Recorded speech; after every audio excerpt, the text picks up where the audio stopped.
돌보심이라. 아멘. 휴가 중인데 왜 나와갖고 그러냐, 그런 소리 할까봐 제가 마음이 어렵습니다. 휴가 중이지만 제가 휴가를 이렇게 보니까 임 목사님 휴가 가고 전도사님 휴가 가고 이제 혼자서 있을 때 되게 힘들더라고요. 그래서 제가 결심했어요.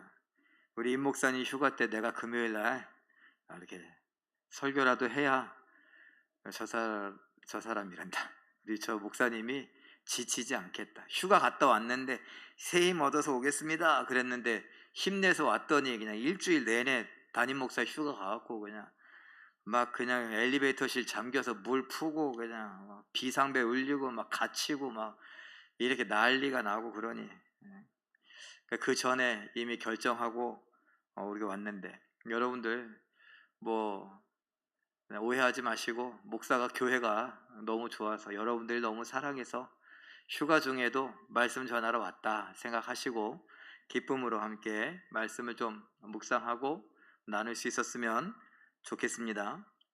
우리가 이 땅을 살다 보면 내 힘으로 뭐 안 될 때 있지 않습니까? 사실 내 힘대로 되는, 내 마음대로 되고 내 계획대로 되는 게 몇 개나 되겠습니까? 요즘 뭐 자기 개발서 이런 책들은 내가 마음에 하고 싶은 거, 원하는 거 있으면은 뭐 그냥 몇 번이고 쓰고 몇 번이고 외치고 뭐 그러면은 된다고. 되겠죠? 천국도 그런 식으로 갈 수 있었으면 좋겠습니다.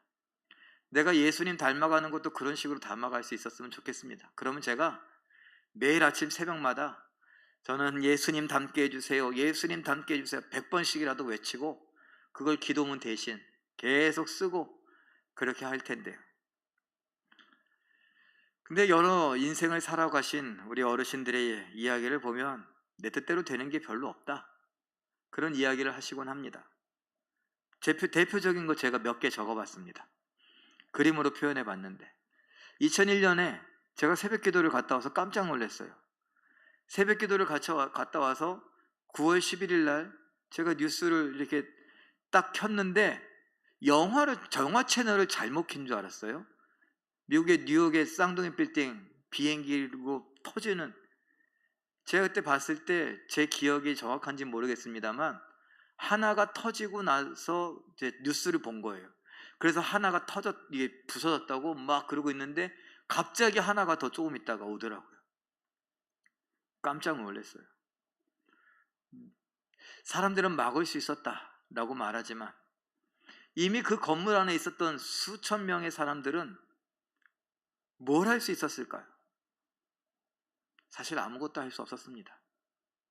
그들을 거기에 들여보내놓고 바깥에서 기다리고 있던 가족들, 이제 막 전화기를 통해서 불이 너무 뜨겁다고 그러고 막 무너져 내린다고 그러고 녹아내린다고 하면서 가족들한테 한마디라도 더 전화하려고 했던 그 사람들의 목소리를 듣고 있었던 바깥에 있는 사람들은 아무것도 할 수 없었습니다.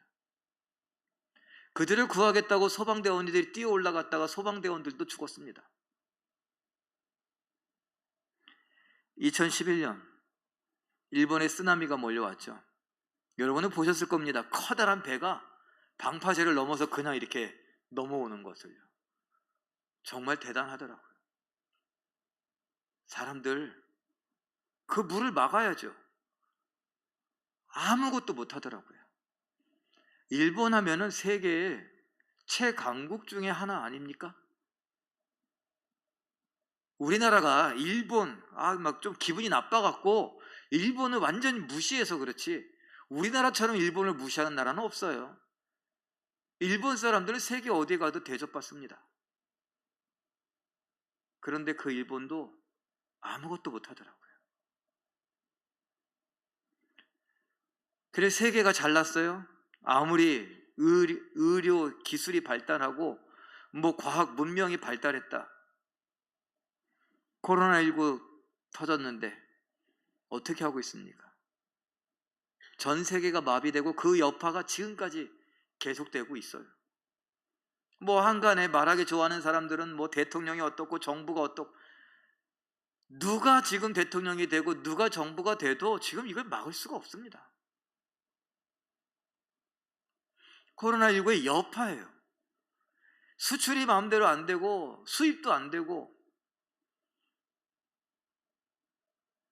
여러분, 지금 우리 이 전광판에, 이 앞에 화면에 LED 2개가 나갔어요. 살짝 나갔습니다. 근데 이것을 교체해야 되는데 물건이 없어요. 안 들어온대요. 지금 한참 기다리고 있습니다. 며칠 전에 비 왔어요. 오늘도 갑자기 막 쏟아지는 않는데, 지금 우리나라는 이제는 우기라고 해야 되지 않겠냐, 뭐 이런 얘기까지 나온다고 하는데, 115년 만에 폭우가 쏟아졌어요. 대통령 탓입니까? 아니면 서울시장 탓입니까? 115년 만에, 115년 전에 이런 비를 경험한 사람이 지금 살아 있습니까? 없어요. 아무도 이런 비를 경험해 본 적이 없어요. 이런 비가 지금 우리가 살고 있는 이 서울에 쏟아져 내렸고, 그것 때문에 저 강남이 잠기기도 하고, 뭐 무너져 내리기도 하고, 사람들이 죽기도 하고, 그런 일이 생겼습니다. 지금이 몇 세기? 21세기인데? 이제 조금 있으면 뭐 차가 날아다닐 것 같은 그런 세대인데? 그런데 지금 우리는 그런 비에도 속수무책이라는 말이 딱 어울리는 말입니다. 아무것도 할 수 없습니다. 그건 그렇다 치고, 여러분, 누군가 갑자기 여러분 가족 중에 암이다. 최근에 우리 김경화 권사님이 대장암 수술을 받으셨어요. 깜짝 놀랐대요, 가족들이. 그걸 하필이면 기억력이 가물가물하시는 우리 원로 사모님한테 이야기를 하고, 저한테는 이게 한참 후에 얘기한 줄 알았대. 잊어버리고. 그래서 오늘 통화했습니다. 얼마나 놀랬냐고. 앞이 캄캄하죠. 여러분 가족 중에, 아니면 여러분들 중에 누군가가 암이란 소식을 처음 들었을 때 뭘 할 수 있을까요? 내가 그동안에 계획했던 것은 도대체 어떻게 될까요? 내가 꿈꿔오고, 아까 이야기한 대로 내가 수도 없이 외쳤던 것, 썼던 것, 그런 꿈은 어떻게 되는 걸까요? 폭우에 썰레내 가기도 하고, 코로나에 묻히기도 하고, 쓰나미에 완전히 파괴돼 버리기도 하고, 항공기 테러 폭파에 물거품, 아니 수증기처럼 날아가 버리기도 하는 것입니다. 오늘 조정호 권사님하고 통화했는데, 명호 형제가 이제 퇴원을 해서 병원을 옮겼대요. 재활병원으로 옮겨서 총 진단이 12주 나왔다고. 그나마 이제 억지로 걸을 수 있어서 감사하다고. 이제 더 힘을 내야겠죠. 출근하는 빗길에, 그 115mm 오는 그 빗길에 출근하다가 택시가 멈추지 못하고 뒤에서 들이받고, 그래서 그런 사고를 당했을 때 명호 형제는 뭘 할 수 있었고, 우리 조정호 권사님, 한상윤 집사님은 뭘 할 수 있었을까요? 명호 형제의 꿈은요, 미용 기술을 배워서 준호 헤어, 거기에서 열심히 하고 있었어요. 야심도 있고 야망도 있고, 뭐 이렇게 했다 저렇게 했다 막 열심히 살아가노라고 하는데, 제가 그랬어요. 아이고, 엄마는 아들 걱정하고 아들은 엄마 걱정하고, 그래, 그게 가족이고, 그게 사랑이라고. 둘 다 힘내시라고. 조정옥 권사님 그나마 좀 유쾌하셔서 웃으시면서 알았다고, 고맙다고, 감사하다고 그랬습니다. 여러분, 우리가 그렇다고 쳐요. 여러분, 장례식장에 가서는 뭘 할 수 있습니까? 위로는 잘 하십니까? 장례식장에 가셔서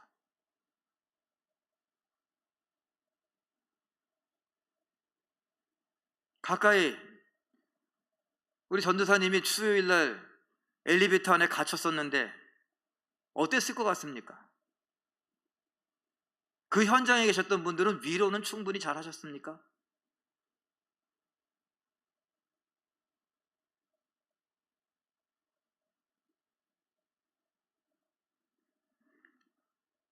우리는 그런 위로도 저도 제대로 못해요.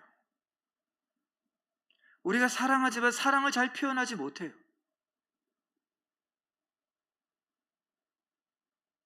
그런 장례식장에 가서 참 무기력함을 느끼죠.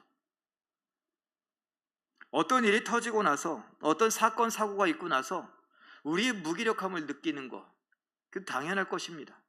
그런데 하나님은 우리에게 말씀하십니다. 왜 꼭 그런 일이 있을 때 무기력함을 느끼니? 아무것도 할 수 없다고 애초에 나한테 오면 내가 다 해줄 텐데. 하나님이 성경을 통해서 하시는 말씀이 바로 그런 말씀들입니다. 죄에 대해서 우리는 아무것도 할 수 없습니다. 십자가 아니면 안 됩니다. 지옥과 관련하여서 우리는 아무것도 할 수 없습니다. 우리는 예수님의 비유 중에 나오는 한 부자와 같이 그 지옥불에 떨어져 갖고 살려달라고 그 거지 나사로 내 집 앞에서 빌어먹던 그 거지의 손끝에 물 한 방울 묻혀달라고, 그것도 거절당하는, 아무것도 할 수 없는 그런 사람들입니다. 이 중에 저 지옥의 문을 지키고 있던 사탄의 돈으로 매수해서 나를 좀 풀어달라고, 나는 좀 덜 뜨겁게 해달라고, 나에게 물 좀 갖다 주려고 황제처럼 거기에서 대접받을 수 있는, 감옥 안에서 VIP 대접받는 수많은 부자들처럼 그렇게 할 수 있는 사람이 있을까요? 우리나라 대한민국에, 아니 세계 전 세계에 그 많은 돈을 갖고 자랑하고 있는 사람들, 그들이 저 지옥 안에서 누구를 어떻게 매수해서 그들의 뜨거움을, 그들의 고통을, 그들의 목마름을 덜하게 할 수 있을까요? 아무것도 할 수 없습니다. 그 누구도요.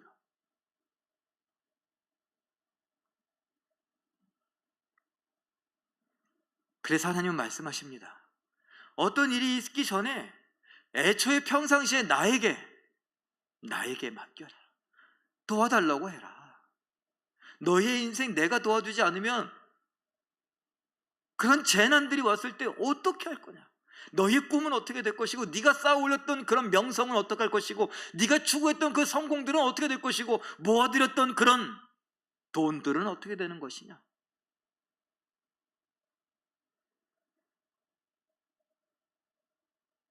죄송합니다. 김경학 원사님이 그런 얘기하세요. 마음이 어떠세요? 그러니까 암이라고 하는 건 남의 이야기인 줄만 알았는데, 그야말로 점점점 남의 이야기인 줄 알았는데 내가 겪어보니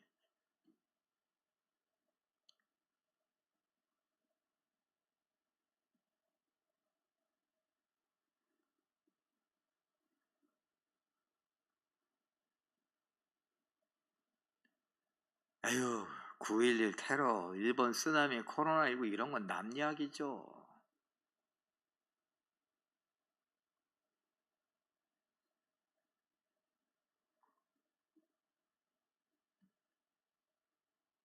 그래서 우리는 방심합니다. 하나님 앞에 선뜻 나가지 못합니다. 내 진심으로. 왜? 목사가 여기에서 이야기하는 이야기들은 나하고는 별로 상관없는 이야기처럼 여겨지기 때문에. 그런데 하나님은, 예수님은 우리를 위해 이미 모든 조치들을 다 해놓으시고 그걸 맛보고 누리기를 원하십니다. 나를 위한 십자가? 도대체 뭐기 때문에 나를 위한 십자가일까요? 나를 위해서 남기신 배, 너희의 왕이다. 나를 위해서 흘리신 피, 내가 너를 용서하기 위해 너 대신 대속의 피 흘리마. 나를 위해 찔리신 창, 내가 찔려야 되는데 예수님이 대신 찔리셨습니다. 나를 위해 박히신 못, 예수님께서 나를 위해 십자가에 못 박히셨습니다. 이 모든 것들, 배, 땅에 흘린 피, 예수님을 찔렀던 창, 예수님을 박았던 못. 제가 이런 이야기를 왜 하느냐? 우리는 상상해야 됩니다. 무엇을요? 하나님은 우리에게 생각할 수 있는 이 이성, 이 뇌를 주셨습니다. 적어도 우리는 IQ가 적어도 2자리 이상 됩니다. 침팬지, 우리하고 몇 얼마 차이 안 난다고 하는데 그것보다는 뛰어납니다.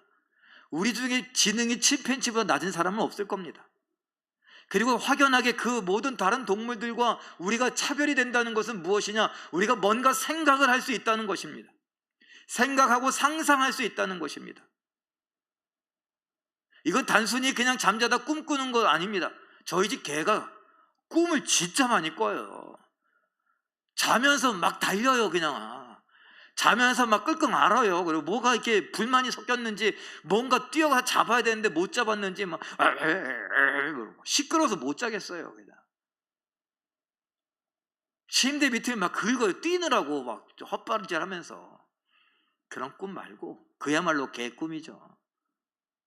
생각하고 상상하는 것, 우리에게 능력으로 선물로 주셨습니다. 예수님의 십자가에 못 박히신 것, 특별히 이런 이야기들, 성경에 나오는 수많은 이야기들은 우리가 상상해야 됩니다. 생각해야 됩니다. 그리고 나를 그 현장에 갖다 놓아봐야 합니다. 오늘 무슨 이야기냐? 예수님이 나를 위하여 십자가에 못 박혀 죽으셨는데 그 현장에 남아있는 건 지금 십자가, 예수님의 유대인의 왕이라고 하는 폐, 그리고 못, 창, 이런 것이 있다면, 우리는 그 현장에 예수님은 지금 무덤에 가 있고, 아니 부활하셔서 천국에 가셨지만 그 흘렸던 피가 적셔있는 피, 예수님이 쓰셨던 가시면류관, 그것이 땅바닥에 놓여있다라고 생각하고 그 골고다 언덕에 내가 예수님의 모습을 한번 상상해보고 그 앞에 달려갈 수 있어야 한다는 것입니다. 우리는 최근에 예수가 선택한 십자가라는 맥스 루케이도 목사님의 책을 갖고 지금 여러 가지 것들을 살펴보고 있었습니다. 거기에서 말하는 주제들, 그런 것들을 갖고 제가 여러분들과 함께 다른 성경 구절을 섞어서 제 나름대로 제 이야기로 여러분들과 함께 이야기를 하는 중이고, 이곳이 오늘이 그 책의 마지막 부분입니다.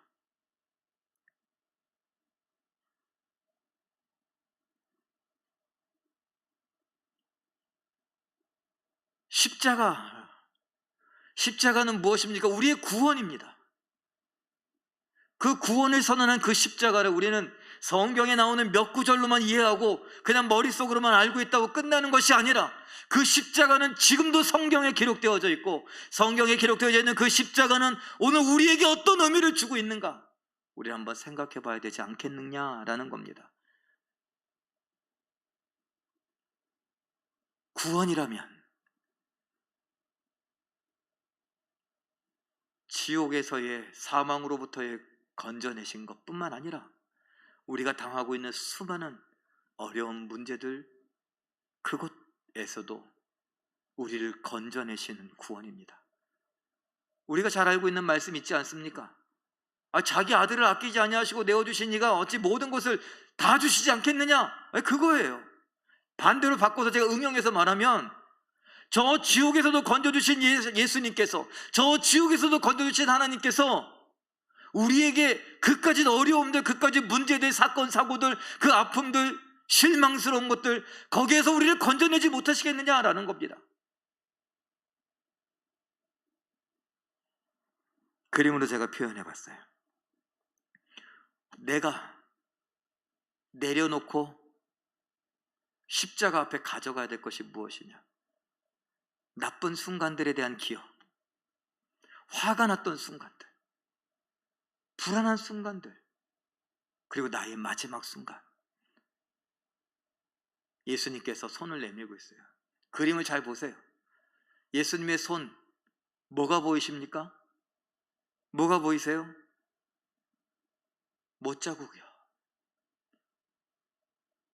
내가 너를 십자가에 못 박혀서 너의 모든 죄를 용서하고 내가 너를 구원하여 내는데, 저 지옥에서부터 건져냈는데, 너의 그 모든 것들, 그래서 내가 너 못 건지겠느냐?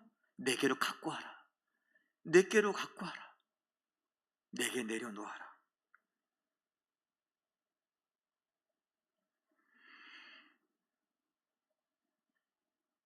그런데 우리는 이 모든 것들 어떻게든지 이 악물고 내가 해결해 보려고 합니다. 해결할 수 있을 것 같습니다. 아무리 지쳐도, 나쁘고 화나고 불안하고 그랬던 순간들 내가 해결해낼 수 있을 것 같습니다.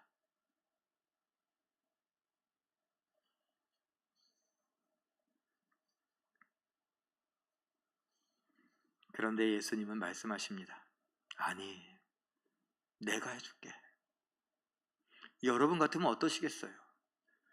오늘 이 자리에 배경재 장로님이 우리 향목이하고 같이 나란히 앉으셨는데, 향목이가 장로님이 도와줄 수 있는데 향목이 혼자서 그냥 계속 막 힘들어가며 막 고생하면서 뭔가 하려고 하고 있습니다. 장로님 마음 어떠시겠습니까? 아유, 그래도 얘는요 강하게 커야 됩니다. 자기가 해버릇해야죠. 그런 일이 아니라면요, 몸이 상하면서까지, 피를 토하면서까지 뭔가를 하고 있다면요,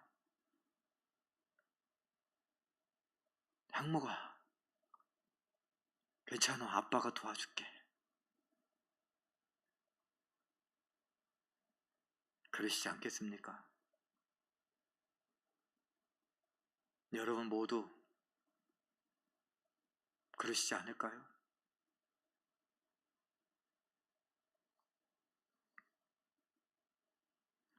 로마서 8장 32절 말씀 함께 읽어봅니다. 시작. 자기 아들을 아끼지 아니하시고 우리 모든 사람을 위하여 내주시니가 어찌 그 아들과 함께 모든 것을 우리에게 주시지 아니하겠느냐. 제가 아까 말씀드렸던 말씀이죠. 이걸 제가 한번 풀어보겠습니다. 밑에 제가 기록해놨어요. 모든 것을 합한 것보다 더 귀한 아들을 아끼지 않고 내주셨는데 이제 와서 모든 것 중에 그 무엇인들 아끼겠느냐? 이해 가십니까? 이 세상의 모든 것들을 합한 것보다 더 귀한 나의 아들, 하나님의 아들 예수 그리스도를 아까워하지 않냐고 내어주셨던 하나님께서 이제 와서 이 세상에서 그 무엇인들 뭐가 아깝다고 아까워하시겠느냐? 다른 말로 무슨 부탁인데 못 들어주겠느냐? 너의 무슨 문제인들 내가 해결해 주지 못하겠느냐? 너를 지옥에서 건져낼 수 있는 능력이 나에게 있는데 그 정도 능력이라면 어떤 문제든지 간에 내가 해결해 줄 수 있지 않겠느냐? 왜 네가 하려고 하니? 나에게 갖고 와라. 내가 해줄 테니까. 잠언 3장 5절 6절은 다르게 말합니다. 읽어보죠. 시작. 너는 마음을 다하여 여호와를 신뢰하고 내 명철을 의지하지 말라. 너는 범사의 그를 인정하라. 그리하면 내 길을 지도하시리라. 아멘. 여호와를 신뢰하라 라는 말과 그 뒤에 내 명철을 의지하지 말라 라는 말을 보니까 여호와를 신뢰하라는 말은 여호와를 의지하라 라는 말이에요. 여호와께 부탁하라 라는 말입니다. 너 스스로에게 자꾸 부탁하면서 너 스스로가 해결하려고 하지 말고 하나님께, 여호와께 부탁해라. 여호와를 의지해라. 여호와를 신뢰해라. 그가 해줄 수 있다고 믿어라. 너는 범사의 그를 인정해라. 그러면 너의 인생 그 길을 그가 인도하시리라. 아침마다 100번 쓴 내 꿈 이야기가 아니라 내가 매일 100번씩 외치는 그런 이야기로가 아니라 여호와께서 내 길을 의의 길로 인도하시리라. 요한복음 14장 1절 3절 말씀 읽어봅니다. 시작. 너희는 마음에 근심하지 말라. 하나님을 믿으니 또 나를 믿으라. 내가 다시 와서 너희를 내게로 영접하여 나 있는 곳에 너희도 있게 하리라. 근심하지 말아라. 나를 믿어라. 내가 너와 함께 한다는 걸 나 있는 곳에 너도 있게 하리라. 예수님이 계신 곳 천국, 눈물도 없고 죽음도 없고 아픔도 없고 슬픔도 없고 노여하는 것도 없고 우리가 얘기하던 화나는 것, 나쁜 것, 불안한 것, 마지막 이런 것이 절대 없는 곳, 예수님 계신 곳에 우리도 있게 하리라. 그러니까 뭐 하라고요? 두려워하지 말아라. 그러니까 화난 것을 끌어안고 살지 말아라. 불안해하지 말아라. 나쁜 것을 끌어안고 살지 말아라. 마지막에 대하여서 염려하지 말아라.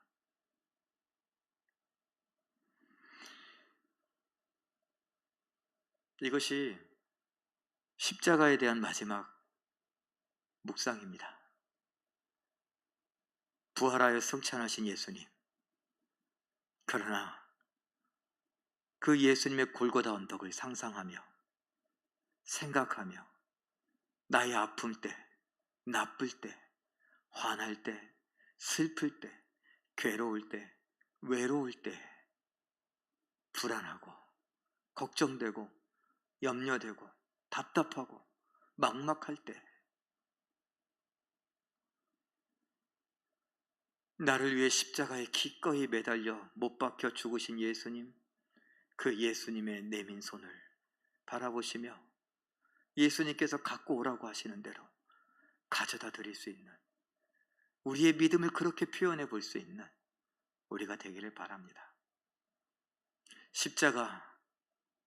이제 십자가 이야기를 제가 한번 이렇게 정리해 보려고 합니다. 십자가의 의미는 여러 가지죠. 그 중에 너무 많으니까 두 개만 제가 썼어요. 십자가는 뭡니까? 용서입니다. 또 십자가는 뭡니까? 사랑입니다.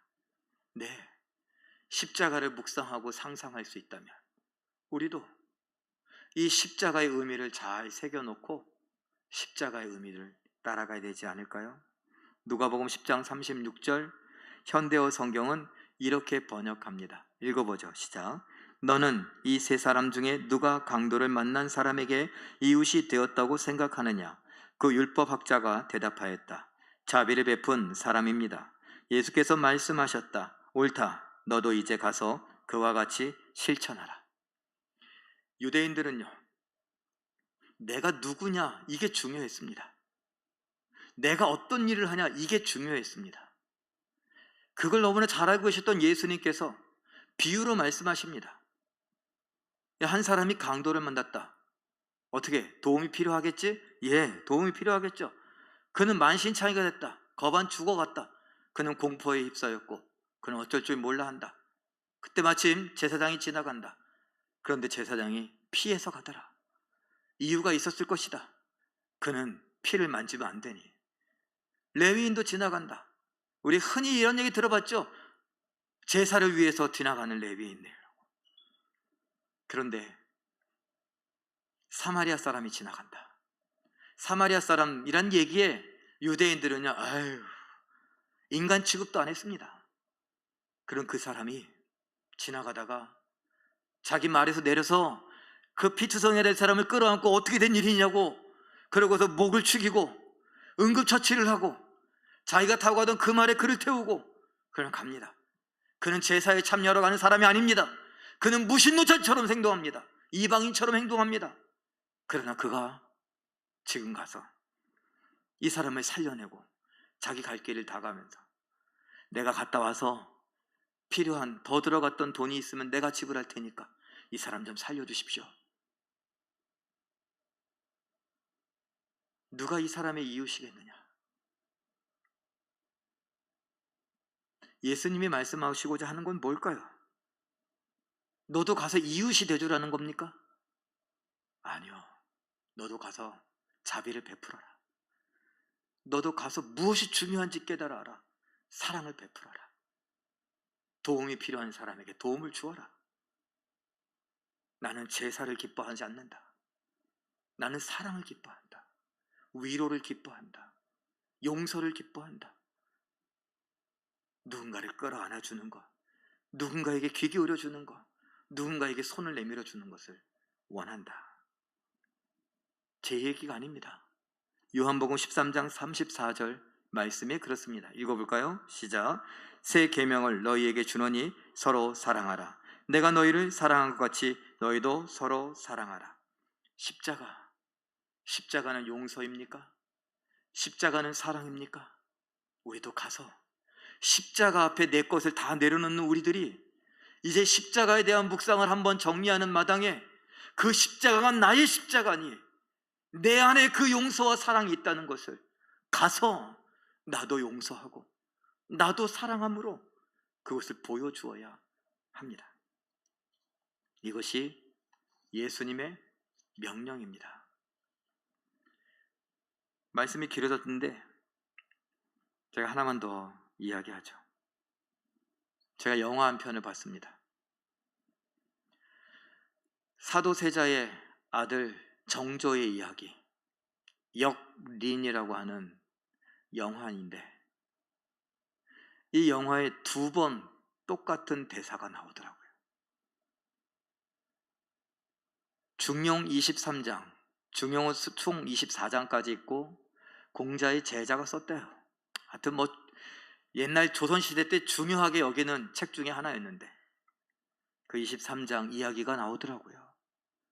그래서 제가 그걸 기억했다가 다시 인터넷에서 찾아봤습니다. 그리고 그 이야기를 제가 그냥 한번 듣고 감동은 받았지만 정확하게 기억하지 못하는 그 부분을 거기서 그대로 보고 한번 가져와 봤습니다. 한번 읽어볼까요? 성경은 아니지만 읽어봅니다. 시작. 작은 일도 무시하지 않고 최선을 다해야 한다. 작은 일에도 최선을 다하면 정성스럽게 된다. 정성스럽게 되면 겉에 배어나오고, 겉에 배어나오면 겉으로 드러나고, 겉으로 드러나면 이내 밝아지고, 밝아지면 남을 감동시키고, 남을 감동시키면 이내 변하게 되고, 변하면 생육이 된다.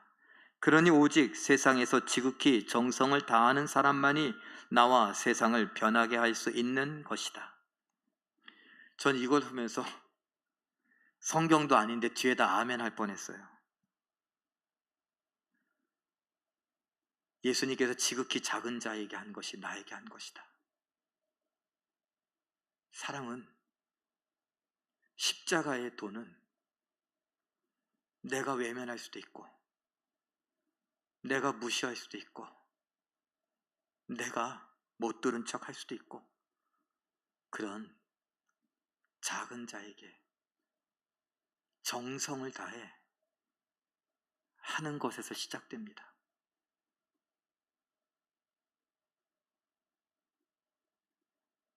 목사냐, 장로냐, 권사냐가 중요하지 않습니다. 하나님 앞에서는 교회 다니냐 안 다니냐가 중요하지 않습니다. 믿음이 있느냐 없느냐가 중요하죠. 믿음이 있느냐 없느냐는 무엇으로 판명됩니까? 말씀에 순종하는 것으로 판결됩니다. 말씀에 순종한다는 건 뭡니까? 서로 사랑하라. 한 사람을 사랑하는 것. 거기에 정성을 다하고 최선을 다하는 것. 그것에서 시작됩니다. 그래야 변합니다.